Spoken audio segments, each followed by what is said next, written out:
This iPhone 13 mini released back in September of 2021, and it's been 4 years. I really miss the mini lineup, and it was a good phone then.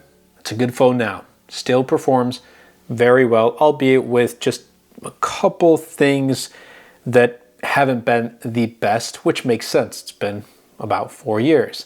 But I really, really love the iPhone 13 mini, just the mini lineup in general. I really wish Apple had kept it, and there are various reasons why as to why they didn't, but only one can dream of an iPhone mini lineup coming back. Anyway, I want to share with you guys my experience of this device after 4 years. Now, starting things off with the design. It's the most compact phone that I have right now, and it perfectly fits in one hand. It is truly great. And yes, I am running the iOS 26 beta on this.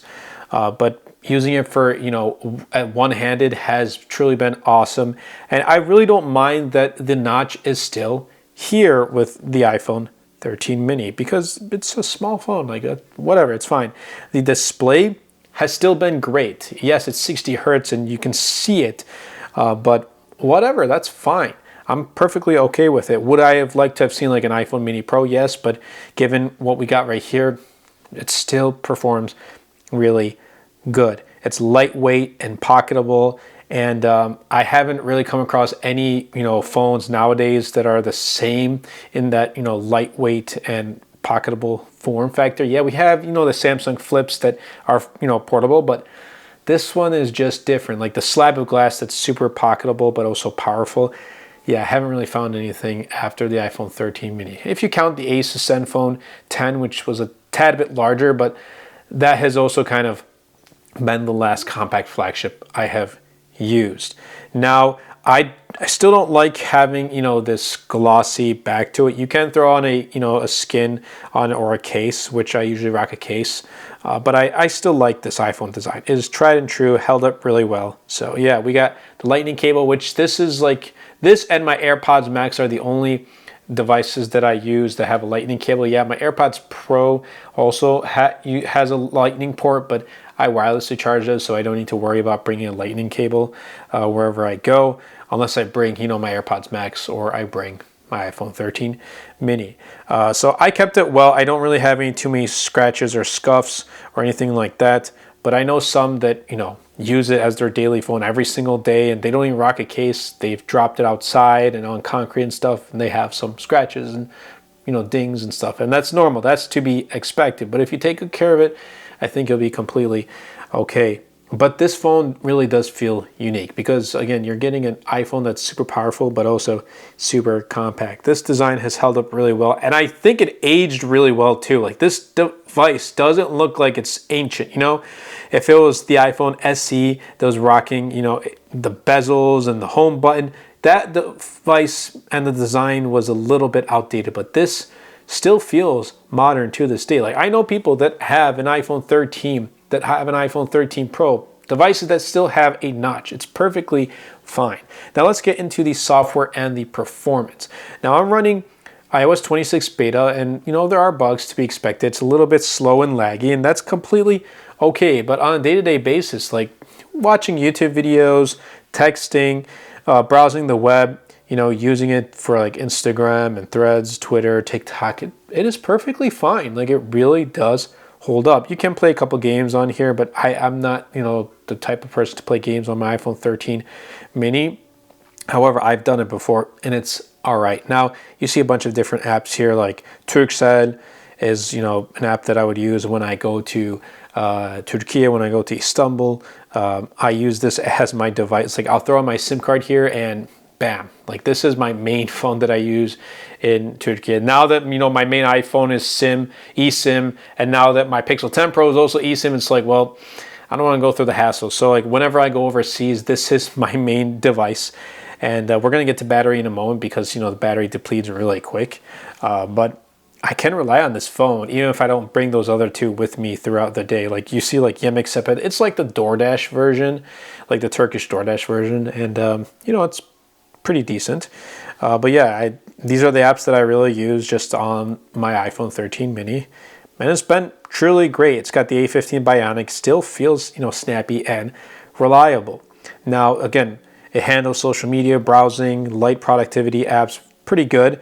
But if you want to go more like demanding apps, then it has aged a little bit, so you may struggle. But just regular apps that don't use up too much power, you're going to be completely okay. Now, again, with iOS 26, which is coming to, if you have an iPhone 13 mini, the stable's coming in September, so stay on the lookout. I have been rocking the beta, and yes, I've noticed some bugs, but for the most part, I really like this design change, the user interface overhaul.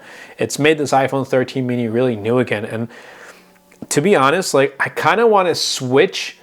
Like, I use this phone quite often, but I kind of want to just like take everything from my 16 Pro as my main iPhone and bring it to this 13 mini as my main iPhone, and just go through future iPhones as like during my review periods. But I always come back to this phone.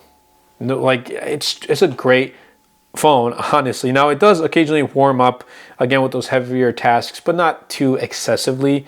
And Apple Intelligence, which is not here, I don't really care, so just wanted to point it out there. It's not available on every single device. I think iPhone 15 Pros and then the iPhone 16 series. But the software and the performance overall have been pretty good on the iPhone 13 mini. Now, I gotta say, these cameras, tried and true, really good. A dual 12 megapixel camera setup with a wide ultra wide. They continue to deliver great everyday results. And I use this phone still to this day to record content, video. Like, it is really reliable. And I can honestly, like, truly go full time just using this iPhone 13 mini to make content. Now, with the opportunities that I have, like, I use a Sony camera, I use my iPhone 16 Pro, but this phone, like, if I'm out on the go, I'm usually not bringing my Sony, but if I have this, I'll use this to take photos, quick photos and quick videos. I can use this for like a second or third camera to record B-roll footage. Like, it is really good. Daylight photos are crisp, low light performance is good. Obviously, the new iPhones are going to perform better, but with what you get here, it's great. Video recording still remains excellent, great for, social media content. Again, if you have this device and you are looking to get into content space, like, come on, you have an iPhone. I started with an LG G3 back in 2014, and nowadays, like, we have really good cameras in our pockets. Like, I don't know what you're waiting for. You're missing out on a lot of, great opportunities. But anyway, there's no telephoto lens here, which I'm fine with, but I guess in 2025, for many, it may feel more noticeable, but for me, like, it's whatever. This phone still performs great. If you gave me a dual camera setup, this is a dual camera setup I want, a wide and an ultra wide, and still reliable. But the gap with, modern triple camera setups is definitely clear. That 4-year difference, you can definitely see it with the new iPhones. Now, the battery life has been the biggest weakness to this day. On day one, it was the biggest weakness. 4 years later, it still is the biggest weakness because of this mini form factor. You are getting a smaller battery capacity, so just do keep that in mind.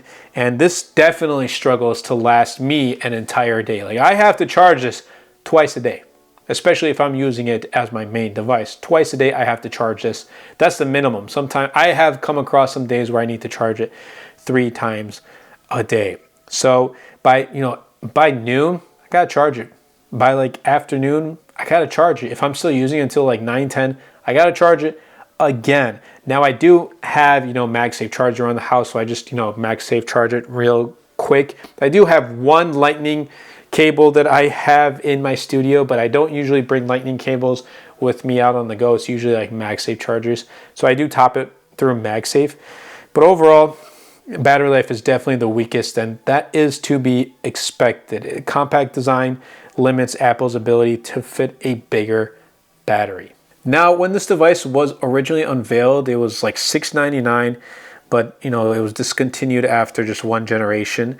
And you can definitely find this for much cheaper on secondhand websites. The prices are much cheaper, depending on the condition. Probably like $250, maybe go a little bit higher if you're really pushing. Maybe you might find it lower. Again, depends on the condition. It's still a great pick for those who want the smallest iPhone, and you still get Face ID, which is great. I just don't really use Face ID here. But however, for longevity and battery reasons, new models, like newer ones, like the new iPhone 16e or the iPhone 16, they may be better long-term buys. Maybe wait for the iPhone 17 series to come out, and that may also be a better buy. But if you still want the compact form factor and you don't care about having the latest and greatest, you just want a compact iPhone, this is definitely the last one. It's going to be better than the 12 mini too. And I use the 12 mini. That was a great phone. This one improves in every single way. Again, with battery life being the weakest point, it still has better battery life than the 12 mini. But to wrap things up, 4 years later, the 13 mini, it's still unique, it's still compact, surprisingly capable, and still my favorite iPhone lineup. Now, the pros about this, again, the ultra portable design, reliable performance, excellent photo and video quality, and the continued iOS updates. The cons about this, again, the weaker battery life. There is no, telephoto or triple camera setup. The charging speeds aren't the greatest. But again, like that biggest one is going to be the weaker battery life. But I think this is going to be best for those who still want a tiny iPhone with modern features, not the best of the best, but still modern features that will get the job done. But I don't think this is ideal for heavy users or those needing all-day battery without any compromises. This phone is going to have battery compromises. But I think for those who are picking up the iPhone 13 mini do know that. And if you're still wanting to pick it up, you're aware of it. So go right ahead, pick it up. It's a great phone. I still use it to this day, and I will be keeping this phone until it kind of never turns on, because this is one of my favorite iPhones to date. But I hope you guys did enjoy this video. If you did, definitely be sure to superman that like button, comment down below, and best of all, share this video, because it really does help out the channel out a lot. It will help push my content out to more people. And definitely be sure to check the links in the description down below of all the products that I use. It goes a long way in helping out the channel. Again, that's been it from me. I'll catch you all in the next episode.